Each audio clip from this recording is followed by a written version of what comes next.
하나님을 안다는 게 뭡니까? 단순히 하나님에 관해서 그분의 정보를, 여호와의 이름이 몇 개고 제자들이 몇 명이고 각각 이름은 뭐고 이런 거 안다고 구원받는 거 아니에요. 하나님을 인격적으로 안다는 겁니다. 근데 성경의 정보를 알려고 신앙생활을 하는 거 아니에요.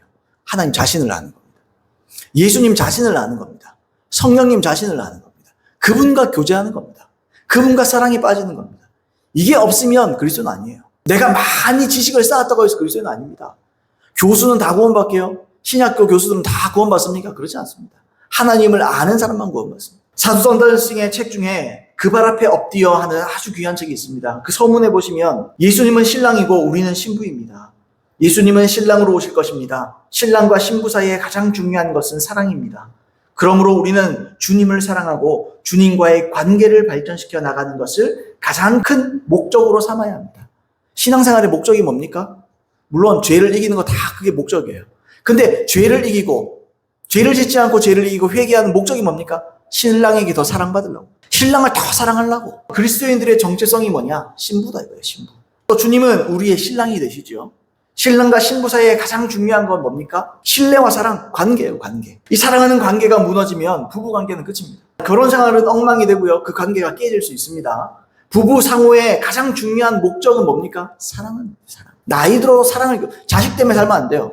사랑해서 살아야 돼요. 그것이 부부간의 가장 크고 분명한 목적이에요. 서로의 취미, 서로 나이, 서로의 취향, 이런 정보를 넘어선 인격적인 관계인 거죠. 이런 종류의 삶을 성경에서 안다라고 표현하는 거예요. 그래서 성경에 신랑이나 신부나 연인으로 하나님과 우리의 관계를 자주 표현하고 있습니다. 자, 이러한 사랑과 이런 교제를 통해서 부부가 서로 닮는다고 그러잖아요. 생각하는 것도 닮고 취향도 닮고 분위기도 닮고 이러한 사랑과 교제가 곧 우리가 예수를 닮는 비결이에요. 범사에 그 얘기까지 잘할지라 너희가 예수를 닮아야 한다라는 말씀을 많이 하시는데 예수를 어떻게 닮아요? 흉내내면 닮아집니까? 사랑하면 닮는 거예요. 주님을 자꾸 사랑하고 생각하고 그분의 말 한마디를 계속해서 생각하고 묵상하고 그분의 사랑을 느끼고 나도 이렇게 우리 남편이 이렇게 하는데 나도 생각이 비슷해지고 이렇게 되는 거 아니에요? 그렇게 예수님을 닮아가는 거예요. 우리는. 그게 신앙입니다. 그러니까 예수를 닮고자 하는 마음인 거죠. 목마름이 뭡니까? 예수 닮고자 하는 목마름. 예수를 알고자 하는 목마름. 이것이 여러분 속에 있어야 될 줄로 믿습니다. 자, 그런데 방금 말했던 대로 막무가내로 교제하고 싶다고 교제가 되겠습니까? 그냥 안 되죠. 인격적인 교제는 서로 좀 말이 통해야 돼요. 어떤 사람과 대화를 하면 말이 잘 안 통해요. 그냥 놀고 이럴 때는 좋은데 어떤 깊은 얘기를 하거나 신앙적인 얘기를 이러면 말이 안 통해요. 말을 안 합니다. 그냥 놀고 말지. 그냥 놀고 대충 그냥 인격적으로 깊어지는 게 아니에요. 친구도 다 친구가 아니잖아요. 어떤 친구는 속 깊은 얘기를 할 수 있는 친구도 있고 어떤 친구들은 그냥 놀라고만 하는 친구예요. 그건 친구도 아니지 사실은. 말이라고 다 말이 아니고 말이 통하지 않는데 어떻게 교제를 하겠냐는 거죠. 같은 나라 사람이라도 서로 같은 말을 하는데도 말이 안 통하는 경우가 굉장히 많습니다. 말이 통하지 않는다는 것은 다시 말하면 마음이 안 통하는 거예요. 생각이 다르다는 거고 뜻이 다르고 목적이 다른 거예요. 근데 보세요. 사도행전 13장 21절로 22절에 보시면 하나님께서 그 종 다윗에게 어떻게 평가하시는가 한번 보세요. 그 후에 그들이 왕을 구하거늘 하나님이 베냐민 지파 사람 기스의 아들 사울을 40년간 두셨다가 패하시고 다윗을 왕으로 세우시고 증언하여 이르시되 내가 이새의 아들 다윗을 만나니 내 마음에 맞는 사람이라 내 뜻을 다 이루리라. 사울을 먼저 세웠어요. 사울을 세웠어요. 사울이 처음에는 겸손한 사람이었습니다. 베냐민 지파 중에 겸손한 사람이었어요. 그런데 그가 갈수록 하나님의 마음과 맞지 않아요. 자꾸 딴짓을 해요. 하나님께 순종하지 않아요. 근데 하나님께서 이렇게 살펴보시다가 다윗을 발견을 했어요. 근데 다윗을 했는데 딱 보자마자 딱 보이는 게 뭐냐? 내 마음에 맞는 사람이라. 내 마음에 합한 사람이다. 내 마음과 내 뜻과 내 계획과 내 생각과 너무너무 잘 맞다, 이 사람은. 내가 생각하는 것처럼 생각한다. 내가 목적을 두는 것처럼 목적을 둔다. 내 뜻을 다 이루리라. 누굴 통해서? 다윗을 통해서. 그래서 주님이 다윗을 왕으로 세운 거예요. 여러분, 승진이 딴 데 있지 않습니다. 하나님께서 쓰는 건 딴 데 있지 않습니다. 왜 쓰십니까? 하나님께서.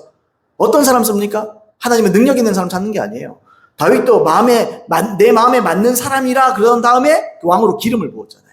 그때 기름 붓고 쓰는 거예요. 우리의 마음이 하나님과 닮아야 돼요. 우리의 생각이, 우리의 뜻이, 우리의 계획이 하나님과 닮아야 돼요. 생각하는 방식이 하나님을 닮아야 돼요. 하나님처럼 생각해야 돼요. 그래서 말씀을 우리가 사랑해야 되겠지만 그렇게 생각을 해야 돼요. 그러면 하나님께서 아는 거예요.